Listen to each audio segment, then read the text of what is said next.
Boa noite, igreja. A graça e a paz do nosso Senhor Jesus a todos. Amém? Queridos, gostaria de convidá-los a abrirem a palavra de Deus em Marcos capítulo 7.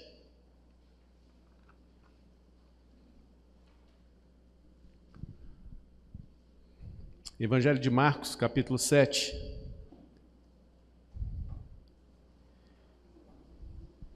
Eu farei a leitura do primeiro versículo até o versículo de número 13. E os irmãos acompanhem assim mesmo como estão. Evangelho segundo João Marcos, capítulo 7, diz assim a palavra de Deus.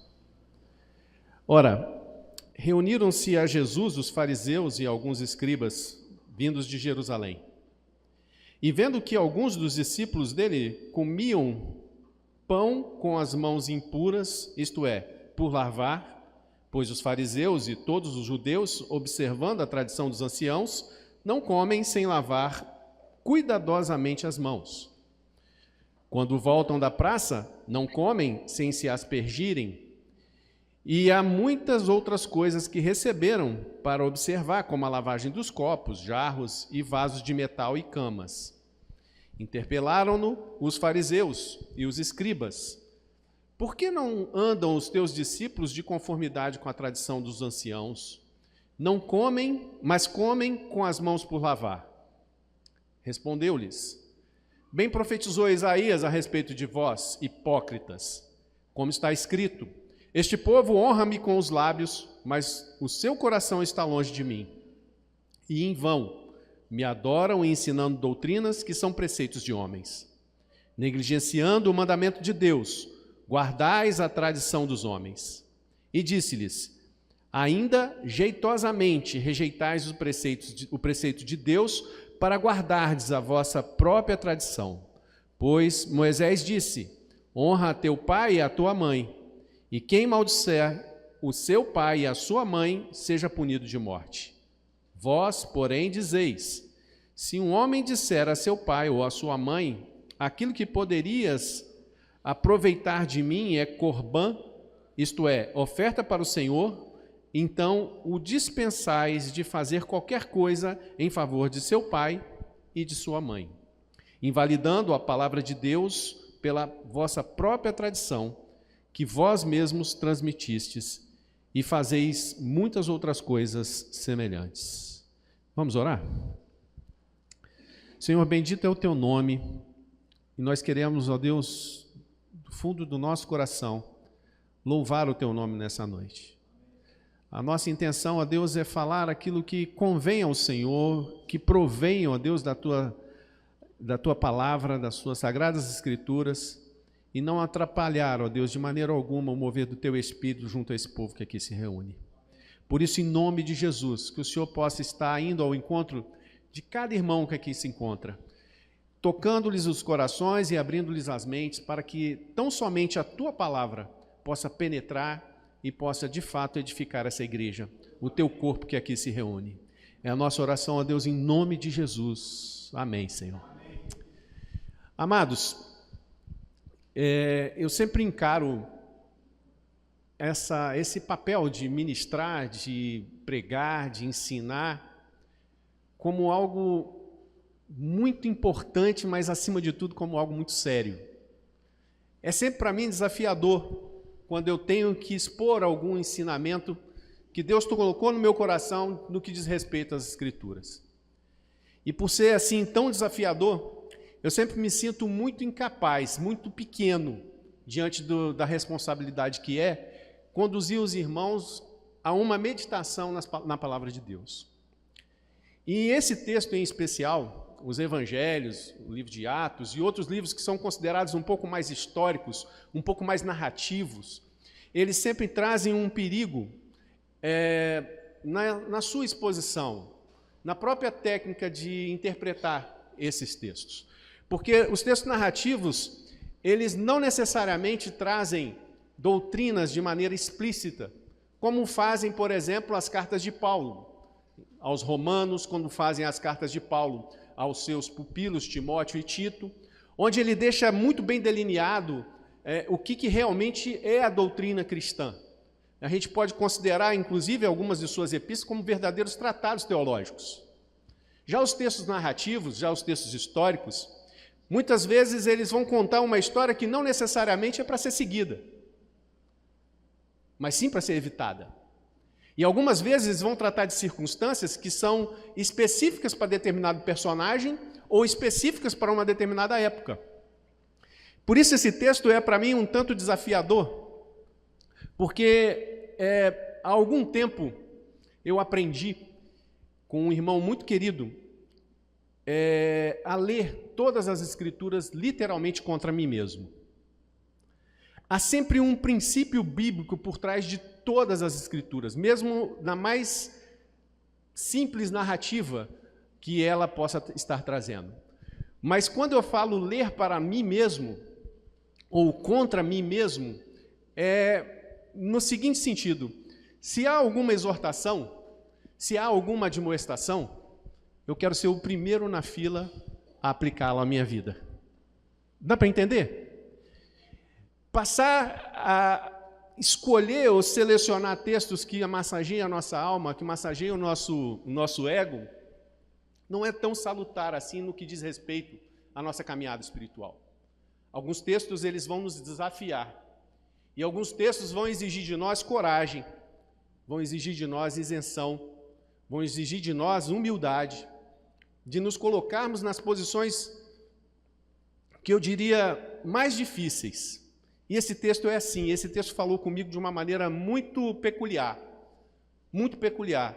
e não de uma maneira muito fácil, na maneira em que, ao ler uma narrativa, ao ler uma história contada, eu tenho que aqui me identificar com alguns dos protagonistas, com alguns dos atores dessa narração, dessa história que está sendo contada.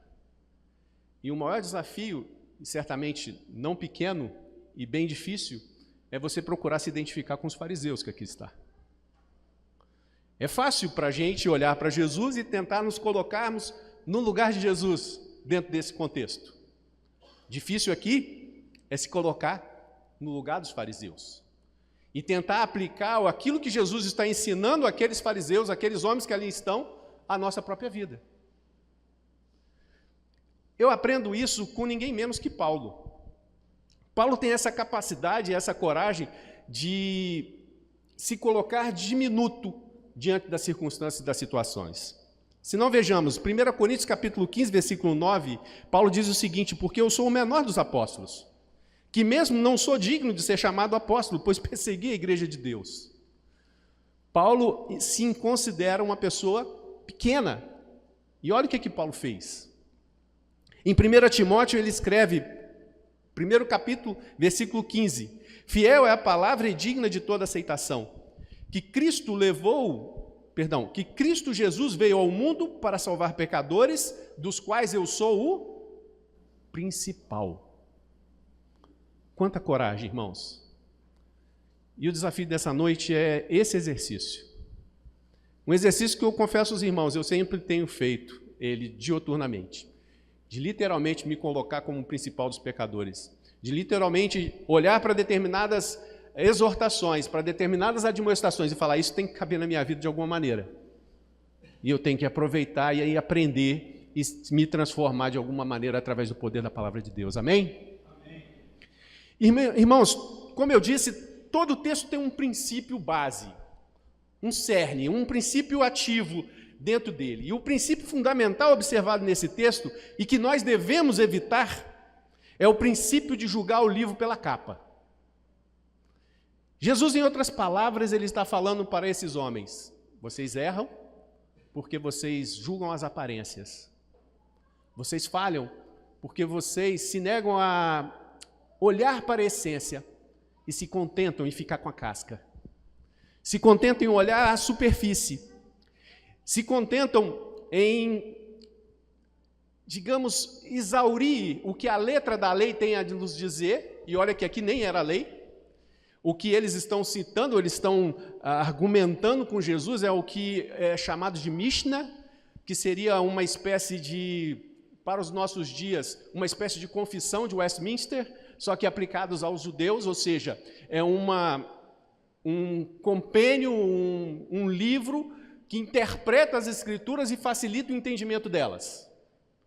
Era exatamente isso que eles estão citando aqui. Coisas que foram escritas e foram transmitidas, segundo a tradição, pelo próprio Moisés oralmente e chegam aos rabinos, aqueles que aqui eles chamam de anciãos. E nesse sentido, eles passam a adotar alguns preceitos de interpretação que foram feitos por outras pessoas. Mas o princípio fundamental é exatamente esse. O princípio de evitar estacionar na materialidade terrena, ao invés de empreender na espiritualidade celestial. Evitar de se conformar à mediocridade das limitações humanas, ao invés de experimentar a glória da revelação divina progressiva, dia a dia, de glória em glória em nossas vidas. E o pior, o que esse texto nos fala é para que nós evitemos de glorificar o nosso próprio ego em detrimento da glória de Deus. Eu queria elucidar isso de uma maneira melhor através de duas verdades que eu consigo extrair desse texto. A primeira verdade é a seguinte, e eu confesso que quando eu montei essa frase, eu fiquei olhando para ela e falando assim, caramba, isso é doloroso. A frase é a seguinte, o primeiro tópico que eu queria trabalhar com os irmãos, as práticas legítimas podem se converter em pedras de tropeço. Daí o nosso tema, a facilidade de tropeçarmos em nossos próprios acertos. Por que eu estou dizendo isso, irmãos? Muito simples. Deixa eu fazer uma pergunta boba, banal. Que mal há em lavar as mãos?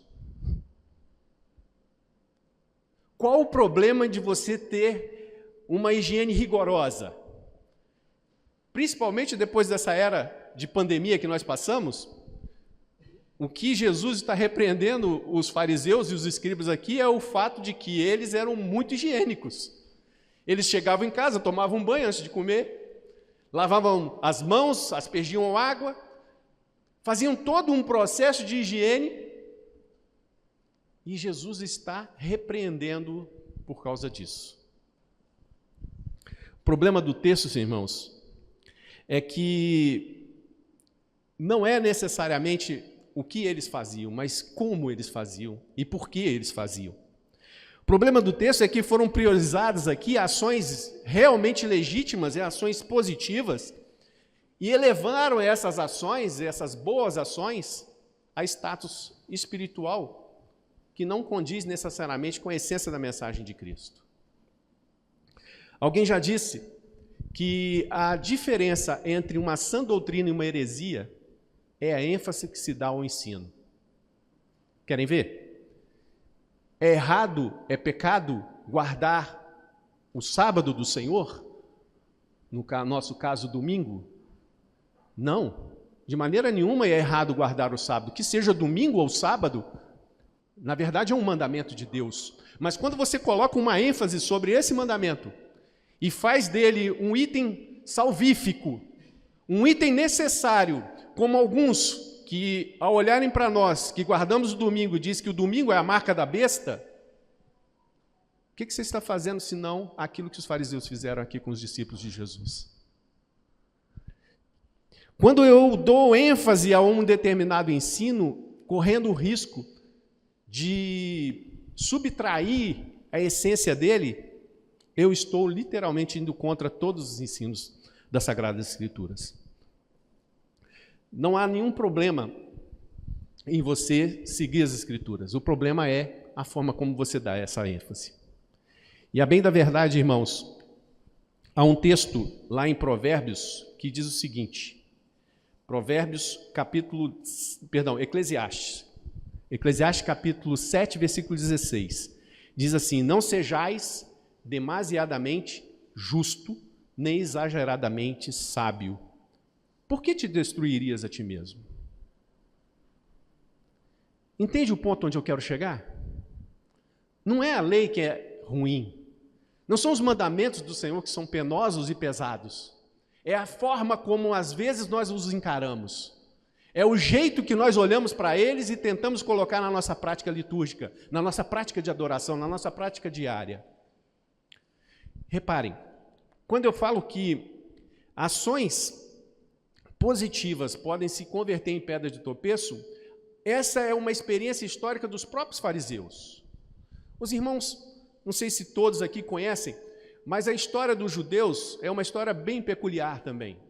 Os judeus, depois do exílio de 70 anos na Babilônia, eles retornaram à Palestina para reconstruir o templo e reconstruir a cidade de Jerusalém. Mas isso não foi nada romântico, né? O registro de Esdras e de Neemias deixa isso bem claro. Mas existem algumas coisas que aconteceram depois de Esdras e Neemias e antes de João Batista, que não estão registradas nas Escrituras, que também têm alguma importância, têm um significado especial com essa passagem que nós aqui estamos. Houve uma época em que os judeus se estabeleceram na Palestina como um grande reino. Ficaram mais de 100 anos sob o governo dos Macabeus. Era uma dinastia judaica que tomou o poder da mão de Epifânio IV, que era um dos generais de Alexandre o Grande. Foi exatamente nessa época que surgiram os Hassidins, de onde vem a palavra fariseus, ou separatistas. Aqueles que preservariam e conservariam a lei a todo custo, ou os bons costumes a todo custo. Isso te traz alguma coisa para a nossa realidade hoje?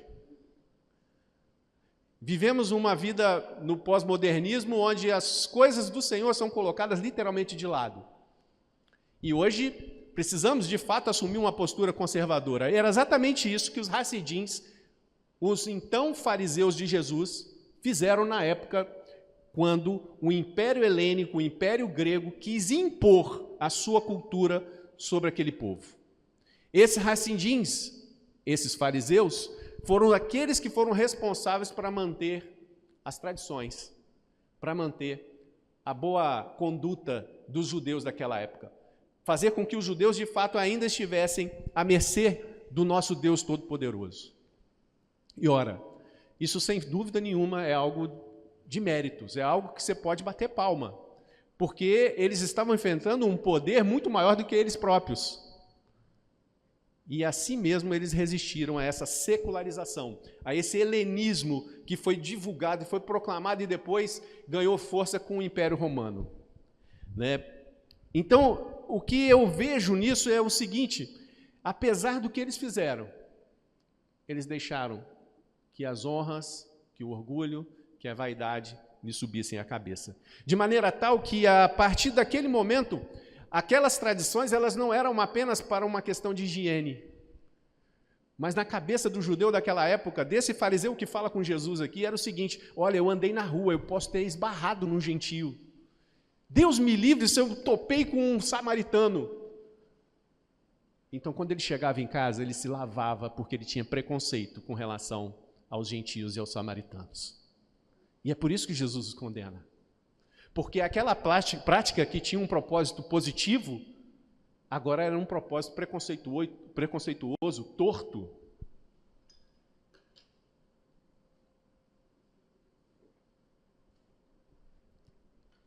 Literalmente distorcido. E a minha pergunta para os irmãos essa noite é a seguinte: será que vivemos experiências semelhantes? Será que a nossa prática religiosa, a nossa prática litúrgica, a gente tem alguma coisa de fariseu? Alguma coisa de escriba?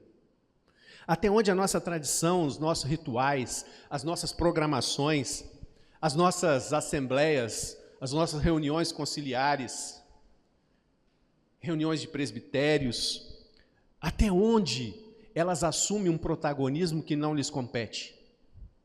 Ou seja, até onde que aquele evento, aquela atividade que nós fazemos de maneira institucional como igreja presbiteriana, até onde isso não ganha um fim em si mesmo? Vocês estão entendendo o que eu quero dizer? Quando a prática ela perde a essência, nós vivemos da casca. Nós vivemos da aparência. Nós vivemos sem alma. Ocos. fazendo tudo com afinco, com orgulho, e às vezes o excelente se confunde com o perfeccionismo. A excelência, ela cai no campo do perfeccionismo. Você sabe que o perfeccionismo é a desculpa do vaidoso. É a forma dele expor o quanto ele é bom. Eu ouvi isso uma vez de um amigo meu, quando eu falava, não, é porque eu sou muito perfeccionista daquilo. Aí ele vira para mim e fala assim, todo perfeccionista é orgulhoso. Eu parei, mas como assim? Eu só quero fazer as coisas com excelência. Para e pensa, olha para dentro de si. Tudo que você faz, você não quer um elogiozinho? Você não quer uma confirmação do que você está fazendo? Ó, tá legal? Estão entendendo onde eu quero chegar, queridos? Quer saber se uma programação, um evento que a gente está organizando, se ele está caminhando nessa direção equivocada, nessa direção errada? Sabe como que a gente sabe, Wellington? Conferindo números de BOs que deu. Sabe BO? Sabe aquela confusãozinha? Aquela discussãozinha? Tem que ser do meu jeito, não pode ser do jeito do irmão? Tem que ser assim, porque eu pensei assim, eu arquitetei assim? Basta, irmãos, quando a gente começa a perceber que a unidade do corpo de Cristo está perdendo de lavada, está perdendo de goleada para dissensões e para facções e para divisões. Quando isso começa a acontecer no seio da igreja, nós estamos indo no caminho dos fariseus, de fazer as coisas pela casca. Quando o fogo que se encontra no altar da igreja, ele é movido pela fogueira das vaidades, nós estamos indo no caminho errado. Mas não é só isso. O segundo ponto que eu queria trabalhar é o seguinte: o cerne da questão é exatamente o coração. Em Provérbios, agora sim, em Provérbios, capítulo 4, versículo 23, a palavra de Deus diz assim: sobre tudo o que se deve guardar, guarda o coração, porque dele procedem as fontes da vida. Guarda o coração. A boca fala do que o coração está cheio. Guarda o coração. A questão central que a gente às vezes se recusa a enxergar é que nós temos a contínua tentação de Adão. Sabe qual é a contínua tentação de Adão? De querer tirar Deus de uma posição de destaque em nossos corações. É aquele nosso desejo de buscar a independência, de buscar a autonomia, especialmente em relação à vontade dele. A bem da verdade, o que nós tentamos ocultar é que o nosso desejo mais íntimo, irmãos, ele clama e reivindica os méritos por nossos feitos, qualquer que seja a esfera de nossa atuação. Sabe, é aquela coisa, por exemplo, no trabalho, quando o funcionário que está ali, ele acha que está ganhando muito pouco pelo que ele está fazendo, porque o patrão não valoriza direito o trabalho dele. Mas ele faz questão de cumprir rigorosamente o horário de almoço e de sair na hora certinha, não pode ficar um minuto depois. Ou é quando, na família, os filhos olham para os pais e pensam assim: será que meu pai não vai largar do meu pé? Não vai deixar eu viver a vida do meu jeito? Ou o contrário, quando os pais, impacientes, já viram para os meninos e falam assim: será possível que não vai entrar na sua cabeça que eu sei mais que você? Que você tem que seguir porque eu sou seu pai? Sem haver o necessário diálogo, sem haver aquela cumplicidade de alma, aquela coisa que nos harmoniza, que nos sintoniza. Na escola, tem aquele menino que nunca tira nota boa, e aí a justificativa é o quê? O professor sempre me persegue. E tem alguma coisa contra mim, não é possível. E no casamento? Quando o cônjuge olha às vezes para o marido A mulher olha para o marido olha para a mulher, e um pensa consigo mesmo, nossa, eu já fiz tanto por esse casamento, será que ela não repara ou ele não viu isso ainda? Será que eles não percebem? E na igreja? Na igreja, às vezes, as pessoas pensam assim, poxa, será que não estão vendo o quanto que eu sou espiritual?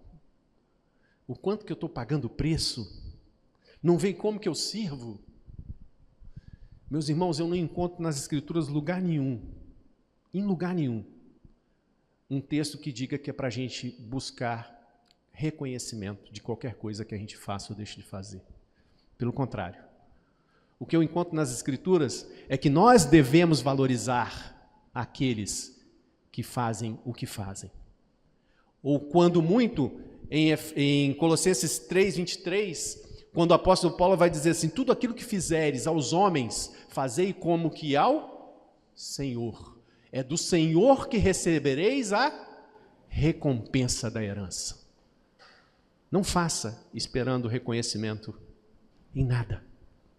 Faça porque você está fazendo para Deus acima de tudo. Essa é a vacina que os fariseus não tomaram, porque eles estavam muito mais preocupados em se expor ou expor a religiosidade deles. Novamente, irmãos, nós nos deparamos com ações que aparentemente inocentes podem se tornar em tropeço. E eu vou mais além, presbítero Rui. Bênçãos de Deus podem se tornar tropeço nas nossas vidas. Que heresia é essa, Jefferson, que você está falando?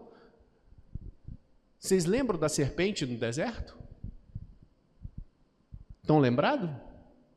A serpente foi bênção de Deus naquela ocasião, no deserto, quando o povo pecou, quando o povo escorregou, e Deus mandou Moisés construir a serpente, e todo aquele que olhasse para a serpente seria curado das suas picaduras, das suas feridas causadas pelas serpentes abrasadas.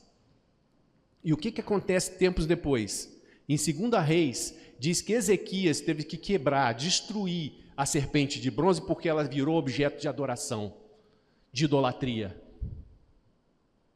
Uma bênção que se transformou em maldição. Por quê? Por causa de um coração. Um coração que, de fato, não está bem guardado. Um coração que não está bem cuidado. E os escribas e fariseus, eles ilustram perfeitamente essa sombria natureza humana, essa natureza adâmica de querer colocar o nosso nome acima do nome de Deus. Essa inconformidade é o nosso desafio, sermos inconformados com isso, porque o verdadeiro cristão, ele está disposto a amar até quem lhe odeia. Vocês pensam que é fácil ser cristão? Não é não. O verdadeiro cristão, ele é convocado a chorar com os que choram. Não é, sabe, encenar um choro, mas é sofrer com os que choram. Ter misericórdia de quem sofre. E misericórdia é uma palavra que faz uma composição muito interessante, de miséria com coração. A primeira parte diz respeito à misericórdia, diz respeito ao coração, é colocar o coração na miséria alheia e chorar de fato com aquele que sofre. Mas principalmente, de oferecer a outra face quando é agredido e de tomar a sua própria cruz e não dividi-la com ninguém por qualquer pretexto que seja. Nós temos essa mania de querer dividir. Não, mas eu não fiz isso por causa disso, sabe? A síndrome de Adão de novo. Né? Foi a mulher que o Senhor me deu que me fez pecar. Síndrome de Adão. Irmãos, a nossa fragilidade espiritual começa com pequenos desvios. Não é algo, às vezes, chocante, instantâneo. Nós vamos fazendo algumas adaptações convenientes, de acordo com aquilo que nos é mais aprazível. E esse texto vai nos falar disso. Olha lá no versículo 8 do capítulo 7. Jesus fala para eles o seguinte: negligenciando o mandamento de Deus, guardai a tradição dos homens. E no versículo 9 ele diz: e disse-lhes ainda, jeitosamente. Sabe, de uma maneira organizada, de uma maneira jeitosa. Vocês dão uma maquiada naquilo que Deus mandou e no fundo fazem aquilo que vocês querem. É por isso que Jesus alerta, lá em Mateus capítulo 5, versículo 20. Se a vossa justiça não exceder em muito a dos escribas e fariseus, jamais entrareis no reino dos céus. Veja bem, não é só para exceder um pouquinho, é para exceder muito a justiça dos fariseus e dos escribas. Pois a justiça deles era formal, a justiça deles era exterior, a justiça deles era superficial. O Evangelho nos convoca a uma justiça verdadeira para alimentar a nossa vida, que tem que ser genuína, interna e profunda. Quantos aqui conhecem o nome dos seus irmãos que estão sentados do teu lado? Quantos aqui sabem dos perrengues, ou das dificuldades, ou das lutas que os irmãos têm passado, têm trilhado? Sabe? Quantos aqui sabem, por exemplo, a rotina da Teresa junto à sua mãe que tem Alzheimer? Como que isso funciona na vida dela? Quantos aqui já perguntaram: Teresa, você precisa de alguma ajuda ali? O que eu posso fazer para ajudar a dona Esther? Eu peguei você como exemplo porque é uma das poucas pessoas que eu conheço aqui, conheço mais ou menos a realidade. Mas o que eu estou querendo dizer é que a justiça verdadeira, ela alimenta a vida e habita no coração daqueles que são remidos pelo Cordeiro. Sabe por quê? Porque aqueles que são remidos pelo Cordeiro, quando têm uma pequena noção do preço que foi pago na cruz por Jesus Cristo de Nazaré pela sua vida, ele olha para tudo mais como coisa pequena, porque o preço que foi pago é muito alto, e eu não vou conseguir pagar essa conta, nós não vamos conseguir pagar essa conta, ou seja, o máximo que nos resta é sermos gratos e imitarmos a Cristo, no seu altruísmo, nas suas dedicações, na sua caminhada, na sua luta. O coração daquele que é redimido de Cristo tem que estar cheio de gratidão. Porque só com a gratidão pelo que Cristo fez por nós é que nós vamos olhar para o irmão do lado com olhos de bondade, com olhos de carinho, com olhos de misericórdia. E eu queria terminar a minha fala falando para vocês o seguinte: que Deus, ele não se limita àquela bênção específica que ele fez em determinado tempo na sua vida, naquele determinado momento. É como se você estivesse falando que Deus é limitado.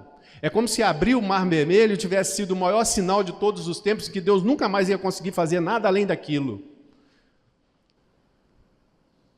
Eu já ouvi uma vez uma frase que é muito interessante, que ele diz assim, que o maior inimigo do nosso sucesso no presente e no futuro é o nosso sucesso do passado. Ou seja, Deus não está restrito à nossa mediocridade. Deus não está restrito à nossa mediocridade. Deus pode fazer muito mais de tudo aquilo que pensamos, do que daquilo que achamos que Ele pode. Segundo o seu poder que opera em nós. E aí, eu citei no começo da minha fala a humildade do apóstolo Paulo, naqueles dois textos, de Coríntios e Timóteo. E é impressionante como é bom você pegar todo o contexto, porque é naquela humildade que ele se torna forte. Olha um pouco mais abrangente, o 1 Coríntios 15, versículo 9 e 10, quando ele diz assim: porque eu sou o menor dos apóstolos, que mesmo não sou digno de ser chamado apóstolo, pois persegui a igreja de Deus. Mas pela graça de Deus sou o que sou. Pela graça de Deus somos o que somos.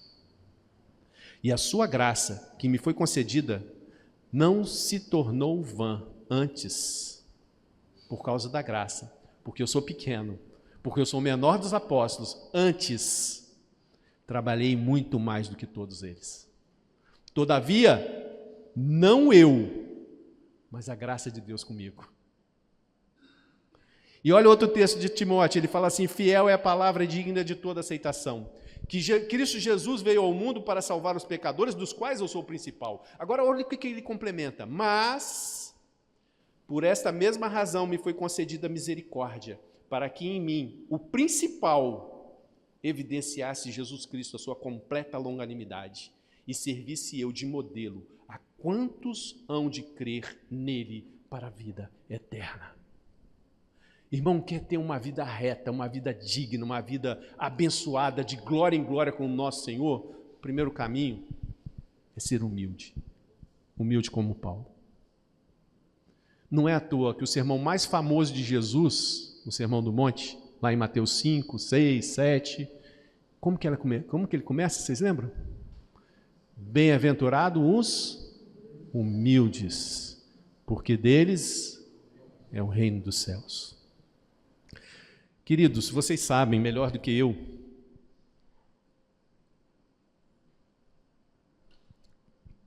nossas vidas precisam ser um culto contínuo a Deus. Nossos hábitos, nossa forma de viver, nosso estilo de vida, por mais virtuosos que possam parecer, por mais belos ou apresentáveis que sejam, precisa ter o crivo da humildade e da piedade bíblica. Não tem jeito de ser diferente. E esse sermão é muito mais para nos fazer atentar sobre o quanto temos enxergado a realidade de maneira distorcida por causa do nosso próprio juízo de valores e por causa das nossas tradições. E sobre como que nós temos medido ou avaliado aqueles que nos cercam, o próximo, aquele que está do nosso lado. Será que temos sempre feito avaliações segundo o nosso próprio modo de enxergar o mundo, de enxergar o universo? Será que temos tentado moldar as pessoas segundo um padrão que nos é preconcebido interiormente, mas que é nosso, não necessariamente bíblico? Ou será que nós temos permitido que a liberdade cristã, nós cantamos hoje aqui, eu sou livre, e você é livre, e eu sou livre, porque Cristo pagou preço pela nossa liberdade. Nós somos livres porque essa liberdade foi arduamente conquistada por Jesus Cristo, homem. E é bom que se fixe isso. Não foi com méritos divinos que ele conquistou essa liberdade. Foi como os méritos do homem que ele se transformou, que ele foi encarnado. E por causa desses méritos, nós temos gozado, de fato, essa liberdade dentro das nossas próprias instituições religiosas? Ou sempre estamos preocupados com o que o irmão vai pensar ou deixar de pensar?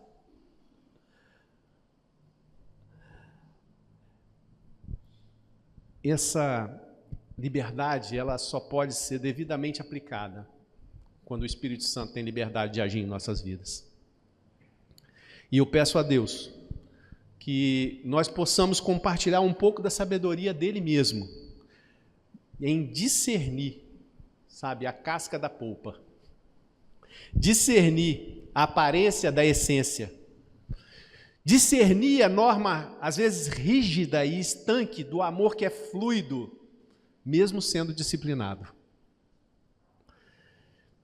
Ao final desse texto, nós precisamos não apenas odiar, detestar a religiosidade vil, barata e medíocre dos escribas e fariseus. Nós precisamos, de fato, odiar esse tipo de religiosidade, mas nós também precisamos exorcizar de nossas vidas a possibilidade de incorrer em erros tais quais eles cometeram.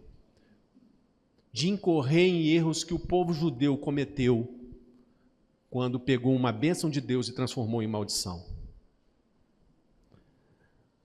É preciso ter muito discernimento espiritual, muito zelo, para que a nossa busca zelosa pelo Senhor não se transforme em um legalismo religioso que mais espanta do que atrai. Nós não podemos, de maneira alguma, permitir que somos organizados, temos, eu não tenho dúvida, uma melhor forma de governo eclesiástico, esse modelo conciliar, um modelo representativo, o modelo presbiteriano, é um melhor sistema. Ele dá de 10 no episcopal, dá de 10 no congregacional, no modelo congregacional.